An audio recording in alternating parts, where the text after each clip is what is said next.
So we'll just give a few seconds for folks to roll into our virtual room. And we'll go ahead and get started. Sorry for starting a couple of minutes late. We're just working out some final technical issues. So welcome to the Gender Equity Education Series. This is the final installment on the topic of allyship. I'm Ann Doherty. I'm the Gender Equity Liaison for the College of Medicine, and I direct the Gender Equity Initiative. And I'm so excited today to have our colleagues and friends from Change the Story, a Burlington-based nonprofit that's engaged statewide on gender equity and pay equity, as well as members from the Male Champions for Change initiative through Change the Story. And they're going to give us some really important insight into a program for male allyship, where men use their social and collective leadership to elevate gender equity as an issue of social and economic importance throughout the state. So as I've offered in previous sessions, I'll give you a definition of allyship to help frame our discussion. So allyship is an active, consistent, and arduous practice of unlearning and reevaluating in which a person of privilege and power seeks to operate in solidarity with a marginalized group. And with that, I'd like to acknowledge one of the Larner College of Medicine's strongest allies in the struggle for gender equity, and that would be our Dean, Rick Page. So Dean Page, I'd welcome you to say a few words in support of gender equity. Thank you, Dr. Doherty, and hello, everyone. Happy holidays in advance. I am so grateful that so many of you have joined us today. And I'm grateful for the opportunity just to say hello and to acknowledge the importance of the topic at hand here. I also want to thank Dr. Doherty in her role as the Gender Equity Liaison for the Office of Diversity, Equity, and Inclusion for putting this forward. I'm looking forward to learning. I love this term allyship.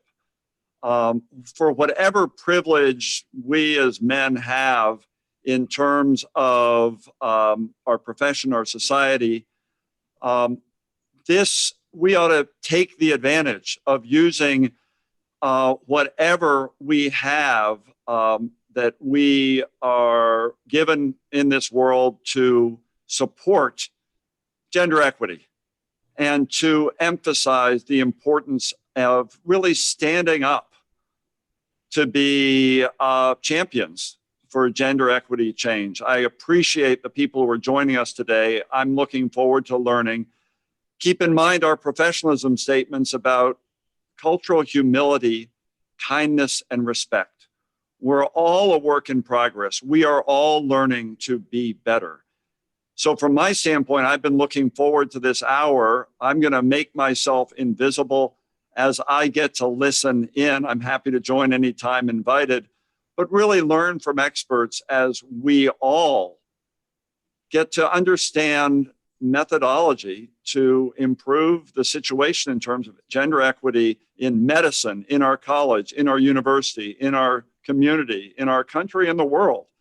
And this concept of allyship is one that I embrace and look forward to learning more. So I'll pass things back over to Dr. Doherty. Thank you for the opportunity to join you and say a couple words, and really thank you for what you're doing on behalf of our college. Dr. Doherty. Thank you so much, Dean Page, for those powerful words. It means a lot to hear from particularly our male leaders, that they support this work, and it offers an example for our whole community. So thank you very much. And so without further ado, I'd like to introduce our panelists and our facilitators. Our panelists today are Male Champions for Change, Al Baluch, who comes to us as the Director of Emergency Family Planning and Response at the Burlington Housing Authority. Keegan Albaugh, who's the founder of Dad Guild and the Fatherhood Program Coordinator at the Janet S. Munt Family Room. And Colin Ryan, speaker and presenter coach from Colin Ryan Speaks. He's also a former commissioner of the Vermont Commission on Women and a founding member of Male Champions for Change. And Meg Smith, the director of the Vermont Women's Fund. I'd also like to introduce our facilitators from Change the Story, Director Jessica Nordhaus, and Communications Director Ali Johnson-Kurtz. And so I'm going to throw it over to Ali Johnson-Kurtz right now to get this presentation underway. Thank you so much. Hi, everyone. My name's Ali. I'm the Communications Director with Change the Story. Off the clock, I play the saxophone in the activist street band, Brass Balagan, and I grill a mean steak. On the slide right now, you'll see 3 logos that make up the Change the Story partnership. And so Change the Story was started 4.5 years ago with 3 organizations, the Vermont Commission on Women, Vermont Works for Women, and the Vermont Women's Fund. And the idea was to move the needle faster on women's economic security, working together. So we've produced 5 reports on women's work and wages, small business ownership, and leadership. Our 5th report came out at the end of 2019, December 2019, and we're going to go over some report highlights, our recommendations, and hopefully leave some time for questions at the end. So what does the data reveal about the economic status of Vermont women? Women's poverty, women are economically vulnerable relative to men. And while family status does contribute to women's economic vulnerability, it is striking to note that 11.4% of women who are single without dependent minors live in poverty. And that's nearly 4 times higher than the poverty rate for single men, even without dependent children. And for single men and women with minor children in the household, the poverty rates are strikingly different. Nearly 37% for women, but just 16% for men. And if the kids are under 5, that rate shoots up to 47% for women. And so women are a disproportionate share of Vermonters living in poverty across the board. And racism exacerbates that gender wealth gap. Poverty rates for women of color are higher. White women have a poverty rate of 12%, and the poverty rate for Black women is more than twice as high at 27%. As Vermonters, we like to think that our state statistics are better than the national average, but the poverty rates for Black and Asian women in Vermont are actually higher than the national average. 38% of women are living below a basic needs budget. So while 65% of Vermont women participate in the labor force, which is actually 8 points higher than the national average, and 80% of those women are employed full-time, still nearly 4 out of 10 women who work full-time do not earn enough to meet their basic needs. So the gender pay gap exists in nearly every occupation. It begins before women have children, and it's much worse for women of color. Women who work full-time earn 84 cents to every dollar earned by a man. That's $8,000 less per year. And we're going to dive into why here. So a number of reasons, but here are a few. A portion of the wage gap can be attributed to deliberate or unconscious gender bias or discrimination. Jessica's going to talk about that a little further down the presentation.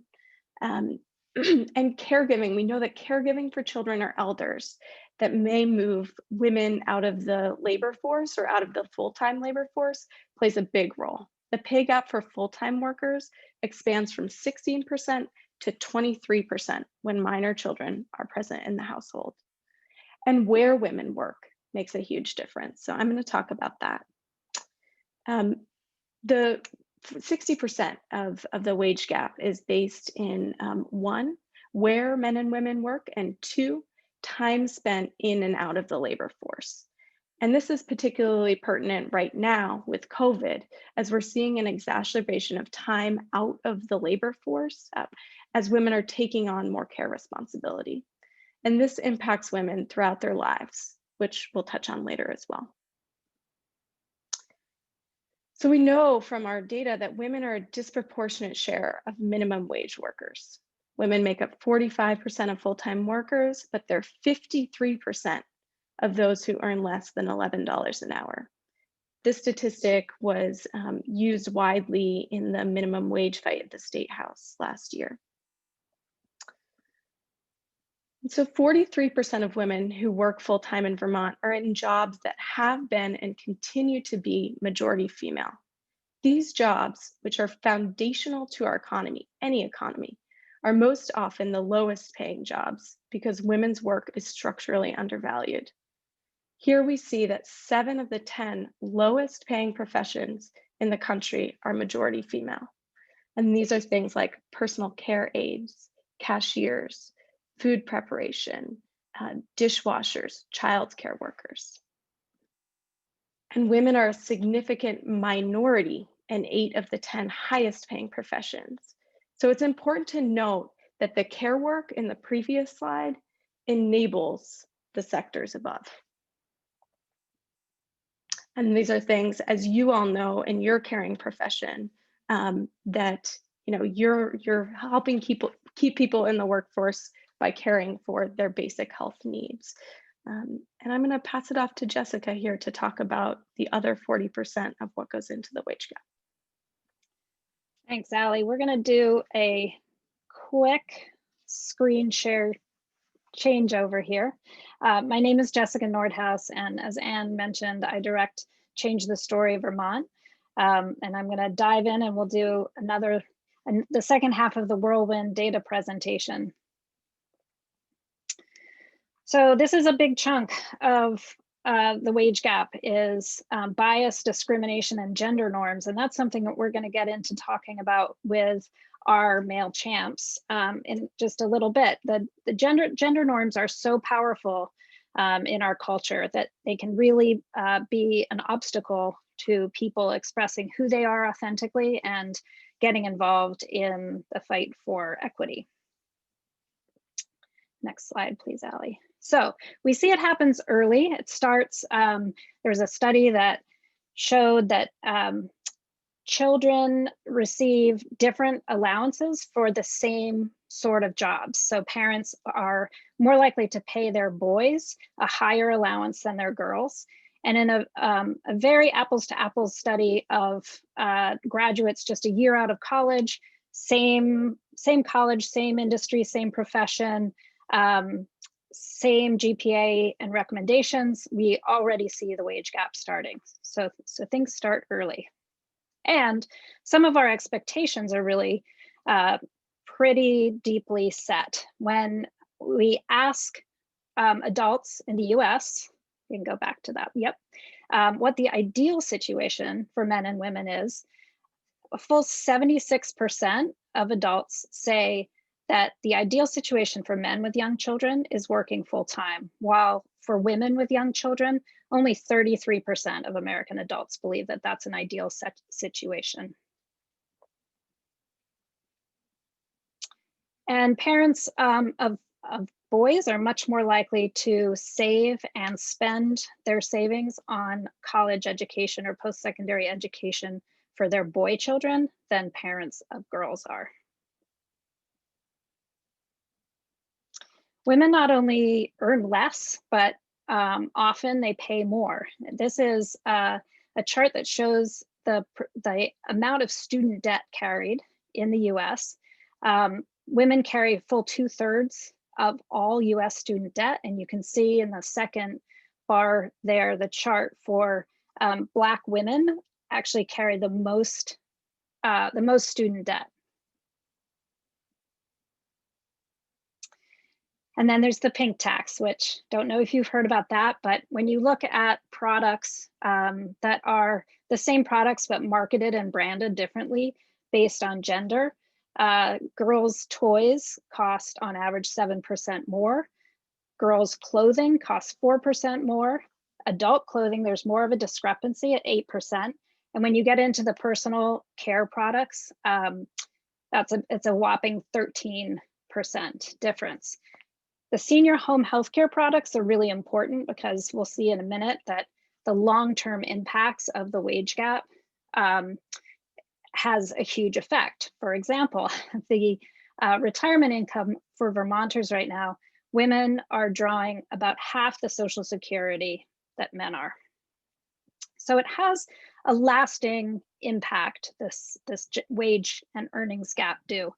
And one of the things that's so important to us about getting on top of this is that if men and women were of comparable ages, education levels, backgrounds, and hours worked were paid equally, the poverty rate for children with working mothers in Vermont would fall by 75%.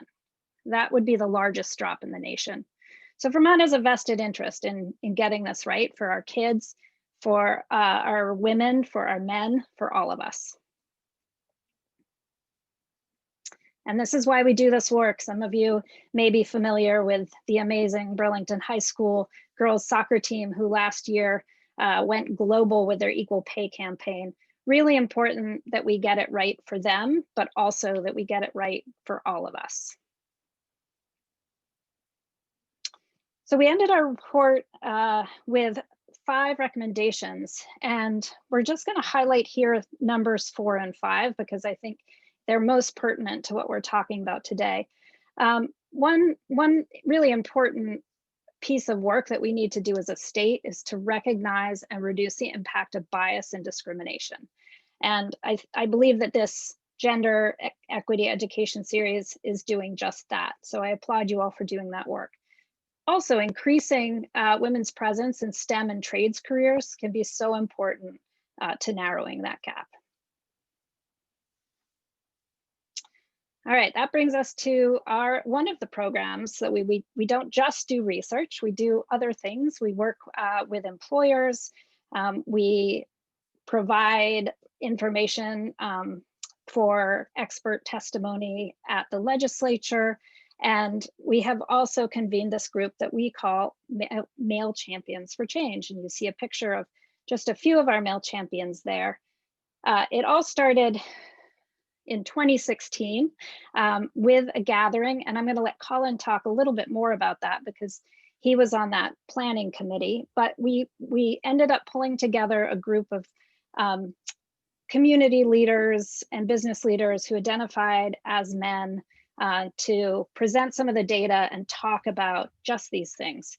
What impact does our society's definition of masculinity, what has it had on them, and asking them how they could engage in this work.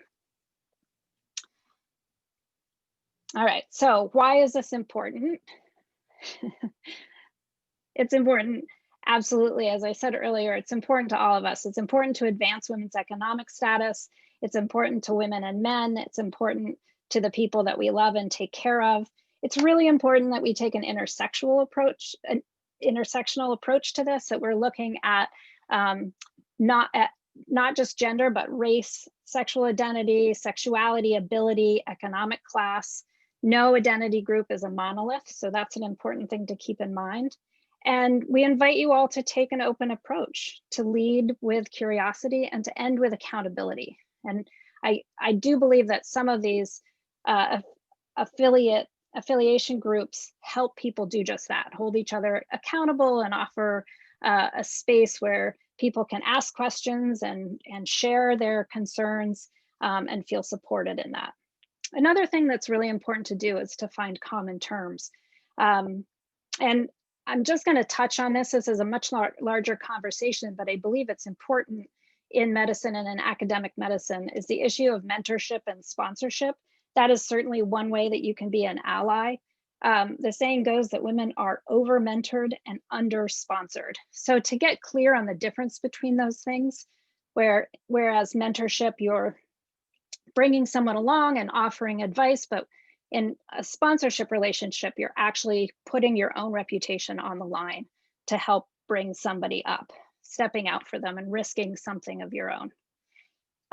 And then there are these terms ally. Some people prefer advocate. Some people like to go a step further and talk about accomplice. When one of the first conversations that we had when the Male Champions for Change convened is, what did they want to call themselves? And what was the most appropriate term?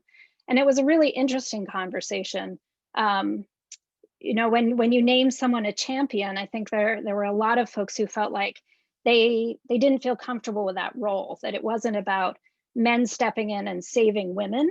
It was much more about sharing the work and about understanding how gender does play a role in our lives, both publicly, privately, and professionally. So I do want to set the tone by reminding all of us, including myself, that no one is an expert at this work. I do this work every day. I confront my biases every day. I every day think, "Ooh, where did that come from?" So be patient and gentle with yourself and with others.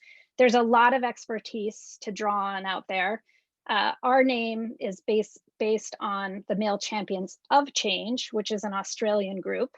And it was interesting as I pulled this together, I realized that they all use the same branding. So fascinating. I don't know what it is about the color of orange, but you'll see a picture of Ted Bunch from A Call to Men there speaking at the UVM Davis Center. In February of 2019, we had almost 500 people in the Davis Center for a breakfast of champions, and about 75% of them were men. Reference to a great film, The Mask You Live In, and Next Gen Men is a group out of Vancouver that's doing some really terrific group work. There's an opportunity tonight to screen a movie with them. So I'll talk a little bit more about that at the end, and we're going to send you out a list of these resources. Jackson Katz is the man standing in front of the chalkboard. He's got a great TED Talk called Violence Against Women. It's a men's issue. I highly recommend that. So a lot of expertise out there, but also in here, we have today with us 3 champions for change who, as Anne introduced them earlier, are going to talk a little bit more about their experience. Colin Ryan, Keegan Albaugh, and Al Bellucci, we're so happy that you could join us, and we really appreciate it. And then if you advance one more slide, please, Allie. Thanks. Here's a little bit of expertise as well. And I'm going to ask Meg Smith, the director of the Vermont Women's Fund, to jump in here and just talk for a minute about why this work, why this male champions work has been so important to the Women's Fund.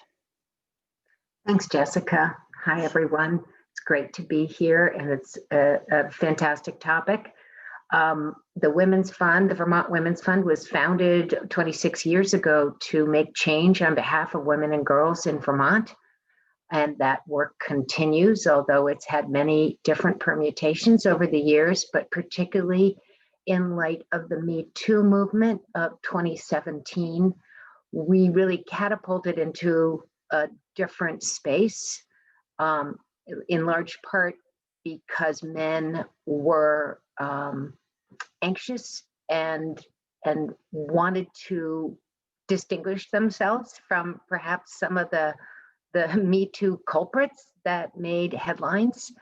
And we realized, the Women's Fund and Change a Story and our partners all realized that to make significant change, we want and need men at the table. And that really, that it's so important that we all come together on these issues. So that was really the genesis of our work with the Male Champions for Change. And we brought them together in part to help host that Ted Bunch event at the Davis Center, and then to continue the conversations and to really expand that work. So it's been a great relationship and will continue to be. Jessica, do you have anything else you'd like me to add at this moment? Thanks so much, Meg. I appreciate that. What I'm hoping for is that we're going to bring in our 3 male champions right now, and that Meg, you and Allie and I will have a bit of a conversation.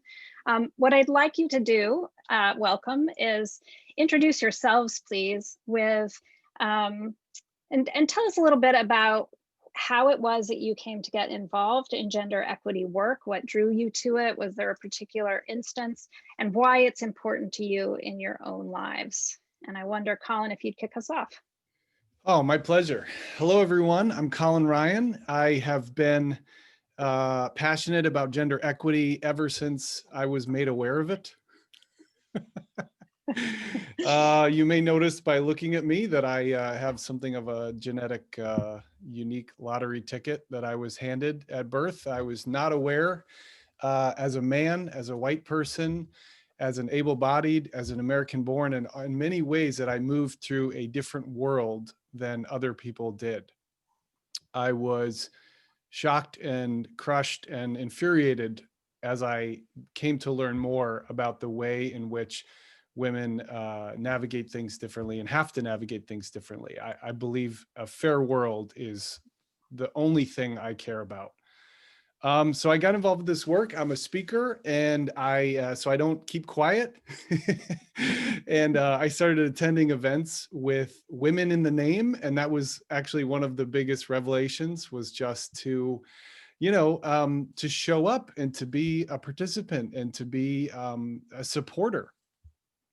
By doing that, I discovered that these events, Women's Economic Opportunity Conference, as an example, the issues affected all of us. They were about the economy. They were about fair pay and fair wages for all people, for all Vermonters and all people. And I just was really moved by the conversations we were having. We arranged the sort of, I don't know, the initial version of Champions for Change, which was just a gathering that we sent out actual mailed invitations to. I was a small part of that process happening. And the result was we had 60 men show up from all levels, executive directors, C levels, managers, people who really, all across industries, who really wanted to also see a more fair world. And I think if there's a message that I have for anyone involved in this conversation, it's that there are so many more allies out there than you might think. And some of those are not even aware, A, of the issue, or B, are aware of the issue, but aren't sure what they can do to help, or even if they're in the way by showing up.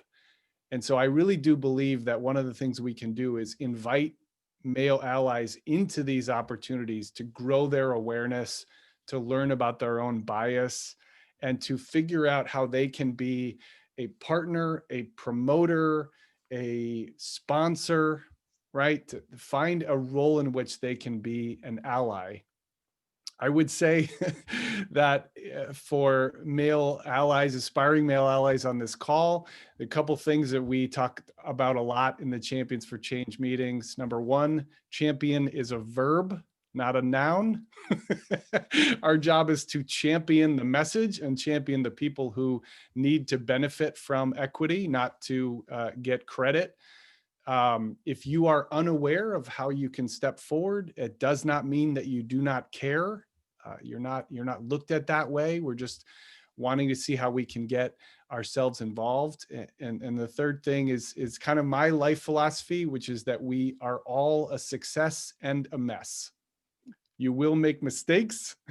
You will use the wrong terms. You will, you may even interrupt a female to explain why this issue is so important. And these are things that happen as we try to unlearn our own programming from growing up in this unique male world. I couldn't be more passionate about the work that Changes Story, the Vermont Women's Fund, Vermont Works for Women, Vermont Commission on Women are doing, and I'm just glad to be a part of it. Thanks, Colin. Al, how about you? Well, thank you, Jessica. As you heard, my name is Al Bellucci, and I am currently the Director of COVID-19 Emergency Planning and Response at Burlington Housing Authority. The first thing I want to say is for the whole office of DEI office and all the participants out there, one, thank you for putting us all together, and thank you for spending a time, at least an hour here, getting here and just listening. I'm humbled to be here, and I'm sure I'm going to learn more about some specific issues in the College of Medicine and teaching future physicians. I'm not an expert in gender equity. I think I'm one of the newer members of the Male Champions for Change, and I was invited here, basic average manager. And Colin, I like how you put it. I became much more interested once I learned about it. And I'm going to explain my background a little bit. And the reason it might be relevant is that you'll see very different cultures of work. Before I was at Burlington Housing Authority, I've been there less than a year, late March, hence my job title, referencing COVID. But before that, I finished, retired from the Army, and I spent 16 years in the Vermont Army National Guard. I also had stints in banking industry and in an educational nonprofit in New York City. And then before that, I was active Army for 6 years. So very different cultures every place I went. That's, I think, relevant because it made me a better leader, better manager, understanding the backgrounds of different environments.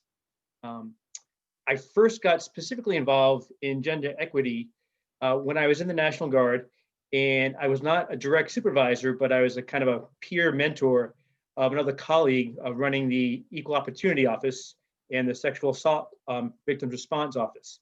So I worked with different individuals, and for me to help them get what they needed to get done, I needed to listen and I needed to understand. And hearing how much it affected any organization, and erased the blind spots I think I had. So that was what motivated me to get started. I stay involved because, as Colin alluded to, it's the right thing to do on the fairness perspective, but in any team, you need to have the entire team, 100% able at certain times to work, and that team is building a cohesive team. And you can't have a cohesive team when you're not seeing all perspectives. So that's why I stay involved. And I don't remember exactly how I got involved in Male Champs, quite frankly. Sorry, Jess, but I'm guessing a friend of mine told me about it. But it's real easy to do, and I just checked last night. If you're interested, go to Change Story website and email Jessica. That's Ann and team. Maybe there'll be a crew starting up at the College of Medicine, but that's how I got involved. And I just thought of it this morning when I saw the picture in my job with emergency response. I took a picture of myself getting a flu shot and sent it out to my staff. Hey, get your stupid flu shot, just do it. And that was one small example of using yourself to stand up and support something you believe in. So that's why I'm a Male Champ right now. Thanks so much, Al. Before I ask Keegan to speak, I do just want to let you all know that in case you have to hop off early, this is being recorded, and the recording and all of the resources that we're mentioning will be posted on the Larner DEI website. Did I get that right? I don't know. Keegan, what can you share with us today about getting involved in Male Champs?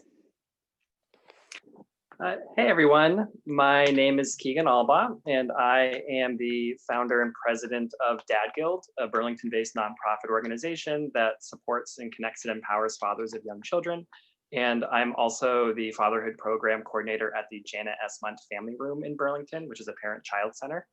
And I also want to echo the just thanking everyone for taking the time to be here today, because I think it's a really, really important conversation. And I think that piece around developing awareness is so important. My background, I graduated from college with a degree in human development, and I did a lot of work kind of like exploring masculinity, what it means to be a man with adolescents, and then also did some work with some girls coalition groups in some local middle schools.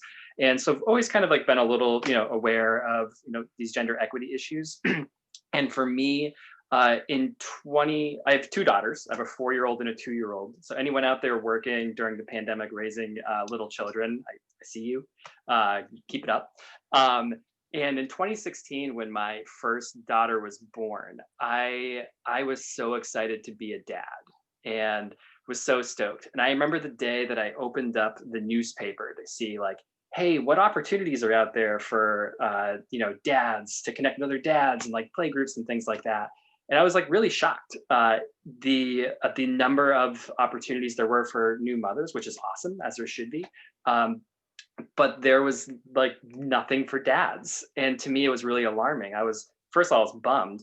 And then I was like, oh, what message is our society sending around whose job it is to raise children if we're only really providing opportunities for mothers to connect and get support together, but we're not providing opportunities for fathers. And going back to like some of the slides that were shared earlier around this isn't a women's issue. This is a community health issue. If that piece around if women and men are having the same wages, how much that decreases the number of children in our communities living in poverty. It's a huge community health issue. And so I got really interested in like, okay, how do we start normalizing positive fatherhood engagement?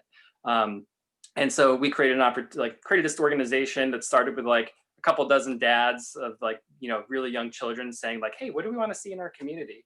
And over the past year and a half, with no funding, we've been able to create a network of almost 400 fathers of young children that engages in play groups, that does like Dad's Night In, finds ways to connect with one another, and then establishing partnerships with other organizations to kind of figure out, hey, how can we encourage fathers to get involved?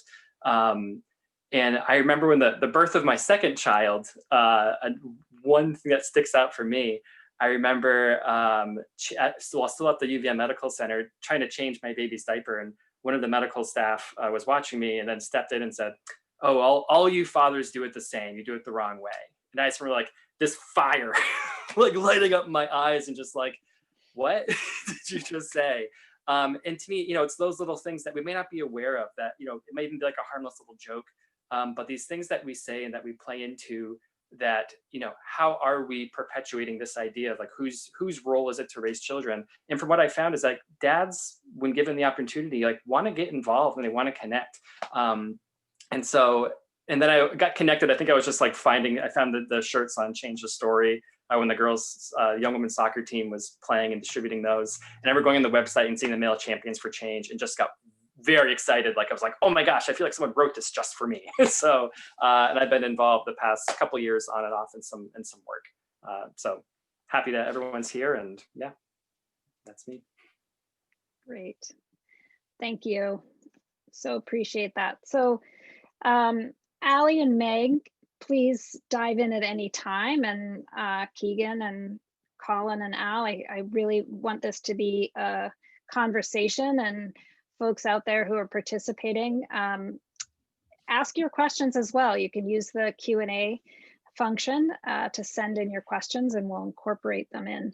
It'll just be like 75 of us sitting in a cozy room together.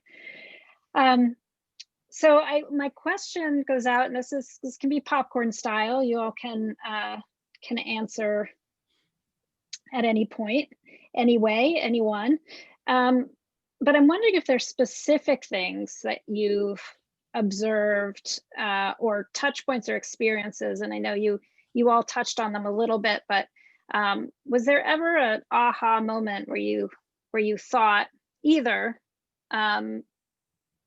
you came to an awareness about your gender? Colin, you mentioned that you didn't grow up really understanding the privilege that you carried and how that impacted you, or when you discovered or felt like your awareness was piqued around how women's experience is different. Yeah, I mean, for me, I came to it somewhat accidentally as a speaker. I was asked to speak to an audience of young women, and I always do my research and try to be the best, resource I can be to that audience. And it takes 2 seconds to figure out, researching the financial realities of women and young women, that it's stacked in a different direction than it is for men. And I tend to think it's hard for everyone. So it was really interesting to see how much more challenge there was. And as I started to kind of crack the surface into bias and into the sort of general, let's call it narrative that young men face, which is to be big, to take up space, to stand out. And then for women, this almost opposite message, which felt totally unfair when it comes to negotiating, career choice, putting yourself out there. So, you know, I've been passionate about it ever since, as I said, ever since I knew it was a different story. And I do tend to think that it isn't only that there are two sets of rules and there's no overlap or change possible. I tend to think that young men they learn how to play the game a particular way, and that those same principles can be used by young women, those identify as women, to have better results. So I really don't think it's a fixed fate. I just think that we need more conversations across our genders about how we can, you know, move things forward for everyone. Thanks for asking. It's still a very powerful memory, talking to those young women. So Thank you. On that note of moving forward, this is a question for Keegan. If there are men watching right now who might be interested in joining or starting a group, what are some of the benefits that you've seen of affinity spaces, and how might folks go about starting a group? Yeah, that's a great question, because it makes me think of my last workplace. I remember we carved out time, and like for 2 days, like on for lunch. One day it was a women's affinity group to talk about gender issues, and I think every female identifying employee who worked there showed up for this lunch. The next day we had a same group for males, and it was myself and one other person, and it was one of those like, oh, like people aren't carving space for this. And so to me, that was one of those things that ignited, you know, my energy in the work. And this piece around like, how do you get men to show up? Like, how do you encourage that? And I think that like, one is just normalizing these kinds of conversations. And I think the idea of the importance of affinity spaces where it is only men to, you know, come in and just kind of share their experiences with one another is really important. And then in terms of starting them up, for me, the two things that I found to be really important with my work with Dad Guild is being consistent. You know, just keep having it. Be like, hey, every Wednesday we're doing this. And if no one shows up, that's okay. We're going to keep doing it. You just keep it consistent and don't get bummed out. And when you get bummed out about people not showing up, talk to people who are passionate about it and you'll get re-energized. And then two, like also thinking about what brings men to the table sometimes. I think about in our work with Dad Guild, we didn't start marketing ourselves as like, hey, come on out to like, let's be vulnerable and talk about our feelings about parenting. Because I think that might be a little, you know, for some folks might put up like, ooh, I'm going to put my mask on and not show up to that conversation. But if it's like, hey, why don't you come, you know, have a barbecue, like let's have a beer and a burger and like throw a Frisbee around, and that will attract people.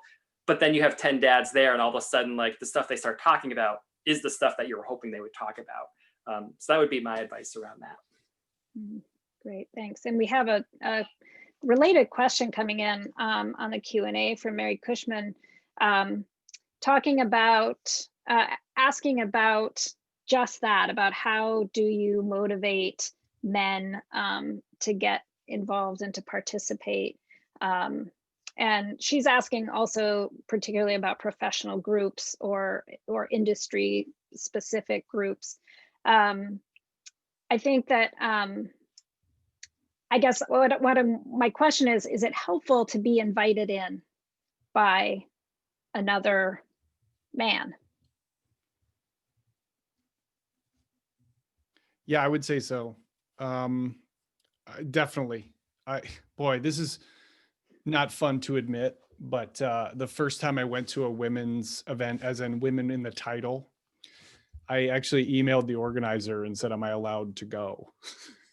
She was like, yes. It was Laurel Decker, if you know her. So she was like, of course, like, why are we even having this conversation? So I think that sometimes there's maybe an over politeness or a uncertainty, or frankly, a discomfort with being the only one, so to speak, that once you push through is the most valuable place you can be. I've learned so much from events where I'm the only male identifying person there. It's such a good space to be in. And so that's why I posted a link to a talk I did where I talk about specifically inviting men into this conversation. And if you're interested, I'd love for you to watch it, because I give some more ideas about ways you can literally, like, sort of, not literally, figuratively, get people to the table and let them know that we want their energy in the conversation. Thanks, Colin. We'll be sure to list that in the resources. Yeah, Al.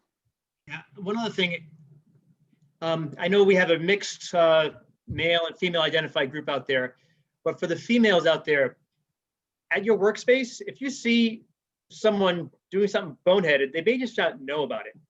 And, best technique, maybe pull them aside privately and maybe not bring it up in front, but just explain that. I know that has a lot to do with relationship.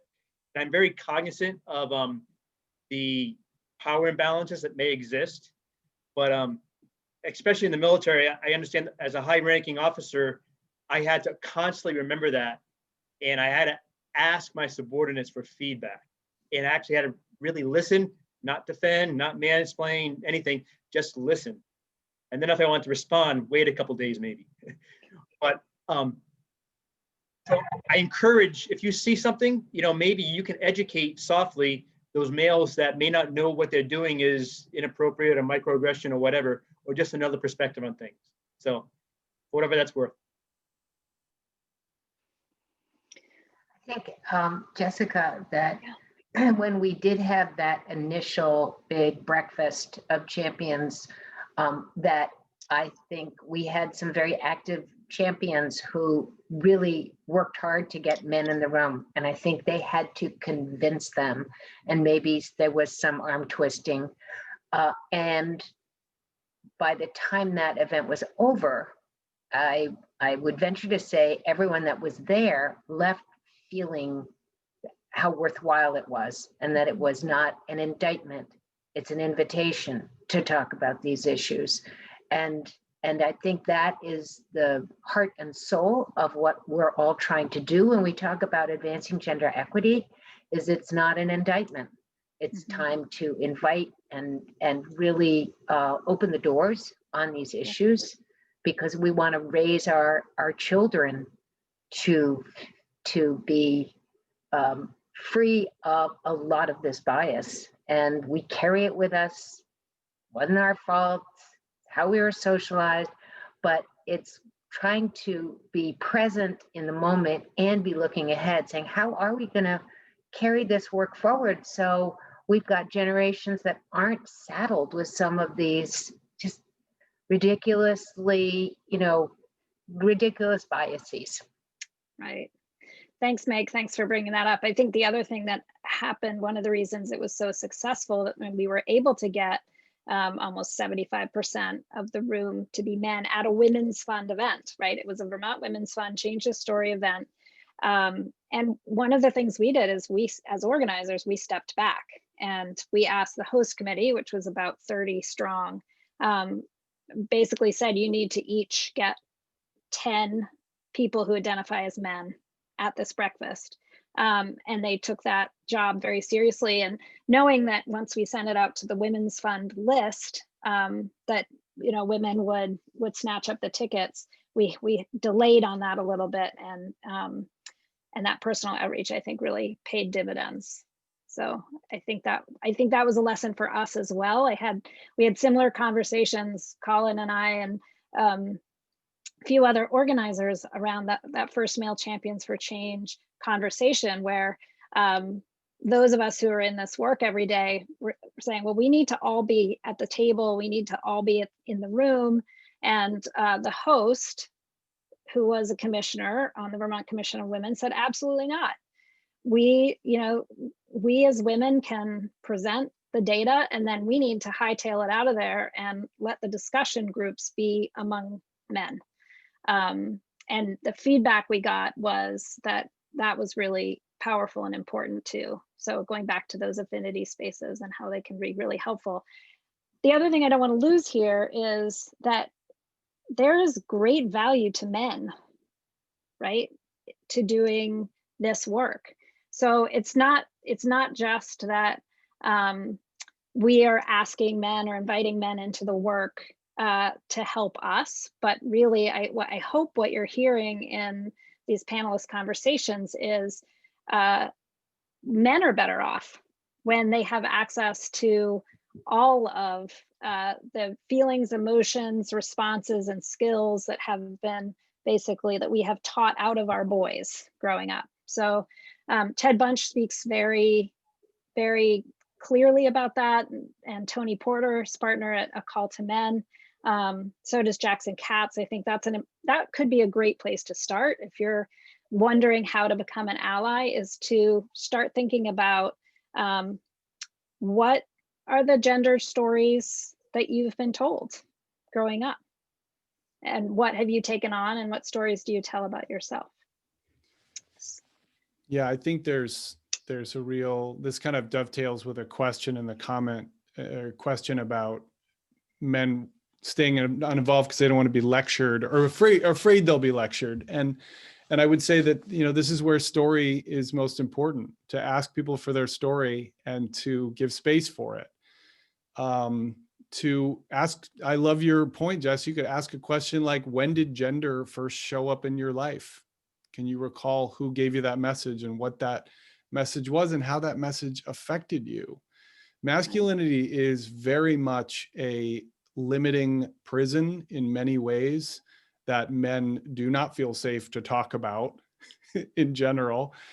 And I just tend to think that we have to invest in each other and to trust that we all have value to bring to this and that there is no enemy. I, as a man, benefit from male privilege, but I did not create male privilege. I don't want it. I think it's toxic, but I also need to use it however I can to be helpful. So I also need people to see me as an ally and not as, in the way or uncaring, because more often than not, we do really want to help the world be a better place. So those are my thoughts. Thank you.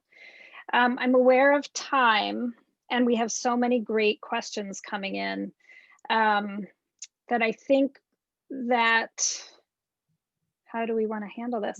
We particularly, there's one question about, can we fast track this process?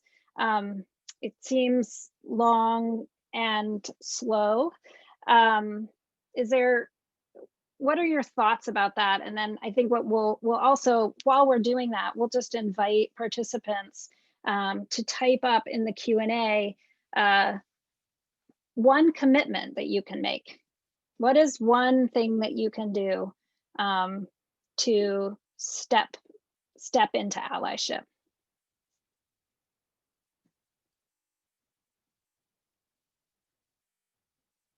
So any thoughts on fast tracking? This is a slow process. Yeah, I mean, like, I'm just speaking from the world of how are we engaging, more fathers in family life and creating a society that's, more encouraging and more, more family focused, as opposed to like, just focusing on mom and making her seem like it's her responsibility. I wish there's so many times I wish I could just like, snap my fingers and be like, oh yeah, tomorrow I'll wake up and I don't know. I know folks have lots of different approaches to this kind of work. And my approach has just been kind of the acknowledgement, in any kind of like social justice or racial justice issues that it's heartbreaking. And unfortunately, some of these things, just they take consistency, dedication, and time, and just building that momentum. And I am a believer that, if you can just, continue to bring more and more people to the table and to the conversation and get more involved in this kind of work, that hopefully, at some point you hit a tipping point, and then it's just like you're pushing this ball up the hill and then it starts to roll down. I wish I could say it could move a lot faster, but I think from my perspective in the work that I do, I feel like it just takes dedication, consistency, and just don't get yourself down. Thank you. If you take a look at the slide that's up, there are some tips for commitments that you might want to consider. Tonight, as I mentioned, Next Gen Men is inviting you all to a screening of Bombshell, which is the Roger Ailes story, the movie about about that. And there will be a panel discussion with the producer of the movie afterwards. We can work to get that link up quickly on the website so you can all participate. But I'm sure Keegan would be very happy to have some more dads on board in Dad Guild. We are always happy to have more champs for change. I know that you all work with the Women's and Gender Equity Center. Buddy up, it can be helpful to have somebody along for the ride, and put together your own crew. So we have some male champs in the audience today. We have these male champs. We would be happy to help you work on that if you have questions. And I would say another easy sort of low-hanging fruit is audit your social media regularly. Who are you following? And who are you sharing and who are you posting? Make sure that you're reading and listening and sharing ideas from people who are not just like you. So that's your reminder to take an intersectional lens to this work. And I want to thank our panelists. It's been a much too short conversation, and thank you to Anne and Tiffany and Joe and Katie for inviting us to speak today. And thank you, Meg and Allie, for being part of the crew always. So Anne, did you want to jump back in? Yeah, thank you so much, Jessica and Meg and Allie and Colin, Al and Keegan, for spending this time with us. We really appreciate your insight and the work that you've done across the state and here in Burlington. I would be very excited if there were folks in our audience who wanted to start a male champion group at the Lerner College of Medicine. And the Gender Equity Steering Committee is happy to facilitate in any way that they can. You can come to me, or you can come to one of our, if you wanted to go to a male committee member, I'm sure they won't mind me mentioning their names: Ramsey Harrington, James Stafford, and Macaulay Onoigbo. But any of us are happy to facilitate. So thank you all for attending. Let's continue this discussion. It's really exciting. Happy winter holidays to everyone. We are going on hiatus for the holidays, but we're going to be back January 7th with the next edition of the Gender Equity Education Series, where we're going to start talking about gender bias in academic medicine and research in particular. We're going to have Julie Silver here from Harvard Medical School. She is awesome. She champions the #BeEthical campaign and is the director of one of the best women's leadership in academic medicine courses. She's going to be talking about accelerating workforce equity, diversity, and inclusion in academic medicine. And like Jessica had said, the recording of this will be posted to the ODI website. It's under the video libraries tab. Just give us a little bit to get that put up, and the resource list will be on the gender equity page as well. So if you just Google Larner ODEI gender equity, you'll get there. Okay, thank you so much, and we'll see you all next time.